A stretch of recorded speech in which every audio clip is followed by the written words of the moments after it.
ನೋಡಿ ಸ್ನೇಹಿತರೆ, ಗೃಹಲಕ್ಷ್ಮಿ ಯೋಜನೆಯ ಪ್ರತಿಯೊಂದು ಫಲಾನುಭವಿಗಳಿಗೆ ಕೊನೆಗೂ ಸರ್ಕಾರದಿಂದ ದಸರಾ ಹಬ್ಬದ ಪ್ರಯುಕ್ತ ಭರ್ಜರಿ ಗುಡ್ಡಿಸ್ನ ಕೊಟ್ಟಿದ್ದಾರೆ.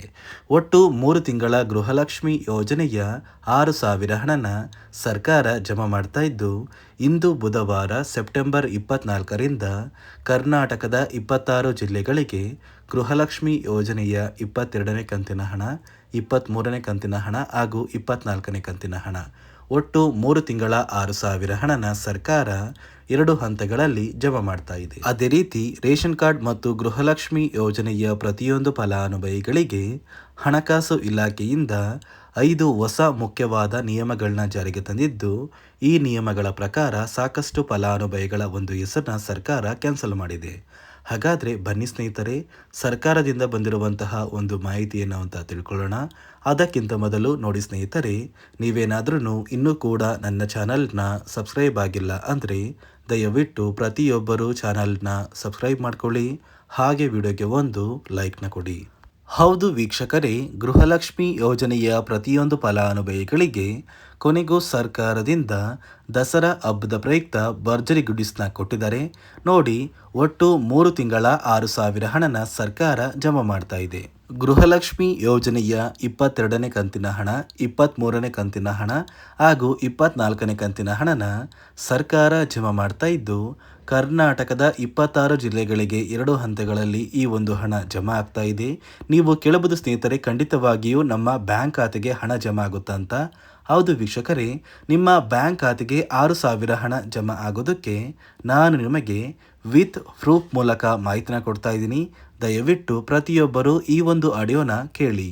ಗೃಹಲಕ್ಷ್ಮಿ ಹಣವನ್ನು ಭಾಳಷ್ಟು ಶೀಘ್ರದಲ್ಲಿ ಸೆಪ್ಟೆಂಬರ್ ಬಂದಿದೆ, ನಮಗೆ ಹಣ ಇನ್ನೂ ಬಂದಿಲ್ಲ. ಸೆಪ್ಟೆಂಬರ್ ಅಕ್ಟೋಬರ್ ತಿಂಗಳ ಹಣವನ್ನು ಆದಷ್ಟು ಶೀಘ್ರದಲ್ಲಿ. ಕೇಳಿದ್ರಲ್ಲ ಸ್ನೇಹಿತರೆ, ಸಚಿವೆ ಲಕ್ಷ್ಮಿ ಹೆಬ್ಬಾಳ್ಕರ್ ಅವರೇ ಕೊಟ್ಟಿರುವಂತಹ ಒಂದು ಮಾಹಿತಿಯ ಪ್ರಕಾರ ಗೃಹಲಕ್ಷ್ಮಿ ಯೋಜನೆಯ 3 ತಿಂಗಳ ಒಟ್ಟು 6,000 ಹಣನ ಸರ್ಕಾರ ಕರ್ನಾಟಕದ 26 ಜಿಲ್ಲೆಗಳಿಗೆ 2 ಹಂತಗಳಲ್ಲಿ ಜಮಾ ಮಾಡ್ತಾ ಇದೆ. ಅದೇ ರೀತಿ ನೋಡಿ ಸ್ನೇಹಿತರೆ, ಈ ಬಾರಿ ಹಣಕಾಸು ಇಲಾಖೆಯಿಂದ ಗೃಹಲಕ್ಷ್ಮಿ ಫಲಾನುಭವಿಗಳಿಗೆ ಮತ್ತು ರೇಷನ್ ಕಾರ್ಡ್ ಹೊಂದಿರುವಂತಹ ಪ್ರತಿಯೊಬ್ಬರಿಗೂ ಕೂಡ 5 ಹೊಸ ನಿಯಮಗಳನ್ನ ಜಾರಿಗೆ ತಂದಿದೆ. ಈ ನಿಯಮಗಳ ಪ್ರಕಾರ ಪ್ರತಿಯೊಂದು ಫಲಾನುಭವಿಗಳ ದಾಖಲಾತಿಗಳನ್ನ ಚೆಕ್ ಮಾಡಿ ನಂತರ ಈ ನಿಮ್ಮ ಒಂದು ದಾಖಲಾತಿಗಳು ಈ 5 ನಿಯಮಗಳನ್ನ ಪಾಲಿಸಿದರೆ ಮಾತ್ರ ಗೃಹಲಕ್ಷ್ಮಿ ಯೋಜನೆಯ 2,000 ಹಣ ಜಮಾ ಆಗೋದು ಮತ್ತು ನಿಮ್ಮ ರೇಷನ್ ಕಾರ್ಡ್ನ ಸರ್ಕಾರ ಕ್ಯಾನ್ಸಲ್ ಮಾಡದೆ ಆಗಿಬಿಡೋದು. ಇಲ್ಲ ಅಂದರೆ ನಿಮ್ಮ ಒಂದು ರೇಷನ್ ಕಾರ್ಡ್ನ ಸರ್ಕಾರ ಕ್ಯಾನ್ಸಲ್ ಮಾಡುತ್ತೆ. ಅದೇ ಒಂದು ಕಾರಣಕ್ಕೆ ಸಾಕಷ್ಟು ಫಲಾನುಭವಿಗಳ ಒಂದು ರೇಷನ್ ಕಾರ್ಡ್ನ ಸರ್ಕಾರ ಕ್ಯಾನ್ಸಲ್ ಮಾಡಿದೆ. ಹಾಗಾದರೆ ಬನ್ನಿ ಸ್ನೇಹಿತರೆ, ಸರ್ಕಾರದಿಂದ ಬಂದಿರುವಂತಹ ಈ ಒಂದು ಮಾಹಿತಿಯನ್ನು ಅಂತ ತಿಳ್ಕೊಳ್ಳೋಣ.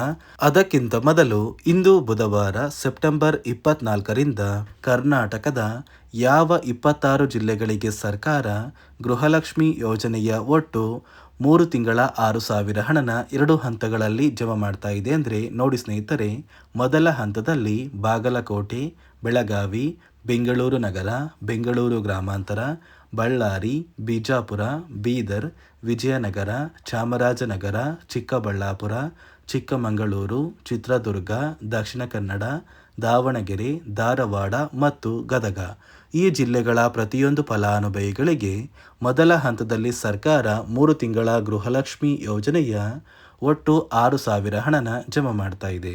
ಅದೇ ರೀತಿ ಎರಡನೆಯ ಹಂತದಲ್ಲಿ ಕಲಬುರಗಿ, ಹಾಸನ, ಹಾವೇರಿ, ಕೊಡಗು, ಕೋಲಾರ, ಕೊಪ್ಪಳ, ಮಂಡ್ಯ, ಮೈಸೂರು, ರಾಯಚೂರು, ರಾಮನಗರ, ಶಿವಮೊಗ್ಗ, ತುಮಕೂರು, ಉಡುಪಿ, ಉತ್ತರ ಕನ್ನಡ ಮತ್ತು ಯಾದಗಿರಿ ಈ ಜಿಲ್ಲೆಗಳ ಪ್ರತಿಯೊಂದು ಫಲಾನುಭವಿಗಳಿಗೆ ಎರಡನೆಯ ಹಂತದಲ್ಲಿ ಸರ್ಕಾರ 3 ತಿಂಗಳ 6,000 ಹಣನ ಜಮಾ ಮಾಡ್ತಾ ಇದ್ದು, ಒಟ್ಟು 3 ತಿಂಗಳ 6,000 ಹಣನ ದಸರಾ ಹಬ್ಬದ ಪ್ರಯುಕ್ತ ಸೆಪ್ಟೆಂಬರ್ ತಿಂಗಳು ಮುಗಿಯುವಷ್ಟರಲ್ಲಿ ಪ್ರತಿಯೊಂದು ಫಲಾನುಭವಿಗಳ ಬ್ಯಾಂಕ್ ಖಾತೆಗೆ ಸರ್ಕಾರ ಜಮಾ ಮಾಡ್ತಾ ಇದೆ. ನೋಡಿ ಸ್ನೇಹಿತರೆ, ಈ ಬಾರಿ ಸುಮಾರು 1 ಲಕ್ಷಕ್ಕಿಂತ ಅಧಿಕ ಫಲಾನುಭವಿಗಳ ಬ್ಯಾಂಕ್ ಖಾತೆಗೆ ಸರ್ಕಾರ ಗೃಹಲಕ್ಷ್ಮಿ ಯೋಜನೆಯ ಹಣನ ಜಮಾ ಮಾಡ್ತಾ ಇಲ್ಲ. ಕಾರಣ ಏನು ಅಂದರೆ, ನಿಮ್ಮ ಬ್ಯಾಂಕ್ ಖಾತೆಗೆ ಡೆಬಿಟ್ ಮೂಲಕ ಹಣ ಜಮಾ ಮಾಡುವಂತಹ ಸಂದರ್ಭದಲ್ಲಿ ಸರ್ಕಾರ ಸಾಕಷ್ಟು ಫಲಾನುಭವಿಗಳ ಒಂದು ಬ್ಯಾಂಕ್ ಖಾತೆಗೆ ಹಣ ಜಮಾ ಮಾಡೋದನ್ನು ಕ್ಯಾನ್ಸಲ್ ಮಾಡಿದೆ. ಯಾಕಂದರೆ ಇತ್ತೀಚೆಗೆ ಹಣಕಾಸು ಇಲಾಖೆ ಜಾರಿಗೆ ತಂದಿರುವ 5 ನಿಯಮಗಳ ಆಧಾರದ ಮೇಲೆ ಪ್ರತಿಯೊಂದು ಫಲಾನುಭವಿಗಳಿಗೆ ಸರ್ಕಾರ ಈ ಒಂದು ಹಣನ ಜಮಾ ಮಾಡ್ತಾ ಇದ್ದು, ಯಾರೆಲ್ಲ ಫಲಾನುಭವಿಗಳು ಈ ನಿಯಮಗಳನ್ನ ಪಾಲಿಸಿಲ್ಲ ನಿಮ್ಮ ಬ್ಯಾಂಕ್ ಖಾತೆಗೂ ಕೂಡ ಹಣ ಜಮಾ ಆಗೋದಿಲ್ಲ. ಹಾಗಾದರೆ ಬನ್ನಿ ಸ್ನೇಹಿತರೆ, ಸರ್ಕಾರ ಜಾರಿಗೆ ತಂದಿರುವ ಆ 5 ಹೊಸ ನಿಯಮಗಳು ಏನು ಅಂತ ನಾನು ನಿಮಗೆ ತಿಳಿಸ್ಕೊಡ್ತಾ ಇದ್ದೀನಿ.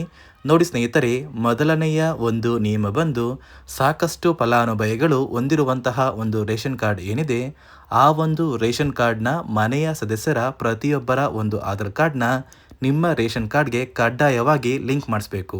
ಅಂದರೆ ಈ ಒಂದು ಲಿಂಕ್ ಮಾಡಿಸುವಂತಹ ಒಂದು ಪ್ರೊಸೀಜರ್ಗೆ ಸರ್ಕಾರ KYC ಅಂತ ಕರೀತಾರೆ. ನಿಮ್ಮ ರೇಷನ್ ಕಾರ್ಡ್ಗೆ ಇನ್ನೂ ಸಹ KYC ಆಗಿಲ್ಲ ಅಂದರೆ ನಿಮ್ಮ ಬ್ಯಾಂಕ್ ಖಾತೆಗೆ ಸರ್ಕಾರ ಮುಂದಿನ ದಿನಗಳಲ್ಲಿ ಗೃಹಲಕ್ಷ್ಮಿ ಯೋಜನೆಯ ಹಣನ ಕ್ಯಾನ್ಸಲ್ ಮಾಡುತ್ತೆ. ಅದೇ ರೀತಿ ಎರಡನೆಯ ಒಂದು ನಿಯಮ ಬಂದು ಸಾಕಷ್ಟು ಫಲಾನುಭವಿಗಳು ಕಳೆದ 3 ತಿಂಗಳಿಂದ ಸರ್ಕಾರದಿಂದ ಬರ್ತಾ ಇರುವಂತಹ ಒಂದು ರೇಷನ್ ಏನಿದೆ, ಅಂದರೆ ಉಚಿತ ಅಕ್ಕಿ ಏನಿದೆ, ಈ ಒಂದು ರೇಷನ್ನ ಪಡ್ಕೋತಾ ಇಲ್ಲ. ಒಂದು ವೇಳೆ ಕಳೆದ 3 ತಿಂಗಳಿಂದ ನೀವು ರೇಷನ್ನ ಪಡ್ಕೊಂಡಿಲ್ಲ ಅಂದರೆ ಸರ್ಕಾರ ನಿಮ್ಮ ಬಳಿ ಇರುವಂತಹ ಒಂದು ರೇಷನ್ ಕಾರ್ಡ್ನ ಕ್ಯಾನ್ಸಲ್ ಮಾಡುತ್ತೆ. ನಿಮ್ಮ ರೇಷನ್ ಕಾರ್ಡ್ನ ಸರ್ಕಾರ ಕ್ಯಾನ್ಸಲ್ ಮಾಡಿದರೆ ನಿಮ್ಮ ಬ್ಯಾಂಕ್ ಖಾತೆಗೆ ಗೃಹಲಕ್ಷ್ಮಿ ಯೋಜನೆಯ ಹಣ ಇರ್ಬೋದು ಮತ್ತು ಸರ್ಕಾರದಿಂದ ಬರುವಂತಹ ಒಂದು ಸೌಲಭ್ಯಗಳನ್ನ ನೀವು ಕಳ್ಕೋಬೇಕಾಗುತ್ತೆ. ಅದೇ ರೀತಿ ಮೂರನೆಯ ಒಂದು ನಿಯಮ ಬಂದು ನೋಡಿ ಸ್ನೇಹಿತರೆ, ನಿಮ್ಮ ಬಳಿ ಇರುವಂತಹ ಒಂದು ಆಧಾರ್ ಕಾರ್ಡ್ ಏನಿದೆ, ಆ ಒಂದು ಆಧಾರ್ ಕಾರ್ಡ್ನ ಕಳೆದ 15 ವರ್ಷಗಳಲ್ಲಿ ನೀವು ಯಾವುದೇ ರೀತಿಯ ಒಂದು ತಿದ್ದುಪಡಿನ ಮಾಡಿಸಿಲ್ಲ ಅಂದರೆ ನಿಮ್ಮ ಬ್ಯಾಂಕ್ ಖಾತೆಗೆ ಸರ್ಕಾರ ಗೃಹಲಕ್ಷ್ಮಿ ಯೋಜನೆಯ ಹಣನ ಕ್ಯಾನ್ಸಲ್ ಮಾಡುತ್ತೆ. ಯಾಕಂದರೆ ಸರ್ಕಾರದಿಂದ ಬಂದಿರುವಂತಹ ಒಂದು ಆದೇಶದ ಪ್ರಕಾರ ಪ್ರತಿಯೊಂದು ಫಲಾನುಭವಿಗಳು ಕಳೆದ 15 ವರ್ಷಗಳಲ್ಲಿ ಯಾವುದೇ ರೀತಿಯ ಒಂದು ತಿದ್ದುಪಡಿನ ನಿಮ್ಮ ಆಧಾರ್ ಕಾರ್ಡ್ಗೆ ನೀವು ಮಾಡಿಸಿಲ್ಲ ಅಂದರೆ ಕಡ್ಡಾಯವಾಗಿ ಆದಷ್ಟು ಬೇಗ ನಿಮ್ಮ ಆಧಾರ್ ಕಾರ್ಡ್ಗೆ ತಿದ್ದುಪಡಿನ ಮಾಡಿಸಿ. ಅದೇ ರೀತಿ ನಾಲ್ಕನೆಯ ಒಂದು ನಿಯಮ ಬಂದು ನಿಮ್ಮ ಕುಟುಂಬದ ಒಂದು ವಾರ್ಷಿಕ ಆದಾಯ 7 ಲಕ್ಷಕ್ಕಿಂತ ಕಡಿಮೆ ಇರಬೇಕು. ಒಂದು ವೇಳೆ ನಿಮ್ಮ ಕುಟುಂಬದ ವಾರ್ಷಿಕ ಆದಾಯ 7 ಲಕ್ಷಕ್ಕಿಂತ ಜಾಸ್ತಿ ಇದ್ದರೆ ನಿಮ್ಮ ಬ್ಯಾಂಕ್ ಖಾತೆಗೆ ಸರ್ಕಾರ ಗೃಹಲಕ್ಷ್ಮಿ ಯೋಜನೆಯ ಹಣನ ಕ್ಯಾನ್ಸಲ್ ಮಾಡುತ್ತೆ. ಅದೇ ರೀತಿ 5ನೆಯ ಒಂದು ನಿಯಮ ಬಂದು ನಿಮ್ಮ ಕುಟುಂಬದ ಸದಸ್ಯರು ಅಥವಾ ಗೃಹಲಕ್ಷ್ಮಿ ಯೋಜನೆಯ ಫಲಾನುಭವಿಗಳು ಯಾರು ಕೂಡ ಸರ್ಕಾರಿ ನೌಕರರಾಗಿ ಕಾರ್ಯನಿರ್ವಹಿಸ್ತಾ ಇರಬಾರ್ದು. ಒಂದು ವೇಳೆ ನಿಮ್ಮ ಕುಟುಂಬದಲ್ಲಿ ಯಾರೇ ಆಗಿದ್ರೂ ಸರ್ಕಾರಿ ನೌಕರರಾಗಿ ಕಾರ್ಯನಿರ್ವಹಿಸ್ತಾ ಇದ್ದರೆ ನಿಮ್ಮ ಬ್ಯಾಂಕ್ ಖಾತೆಗೆ ಗೃಹಲಕ್ಷ್ಮಿ ಯೋಜನೆಯ ಹಣ ಕ್ಯಾನ್ಸಲ್ ಆಗುತ್ತೆ. ಈ 5 ನಿಯಮಗಳ ಆಧಾರದ ಮೇಲೆ ಪ್ರತಿಯೊಂದು ಫಲಾನುಭವಿಗಳಿಗೆ ಸರ್ಕಾರ ಹಣ ಜಮಾ ಮಾಡ್ತಾ ಇದೆ.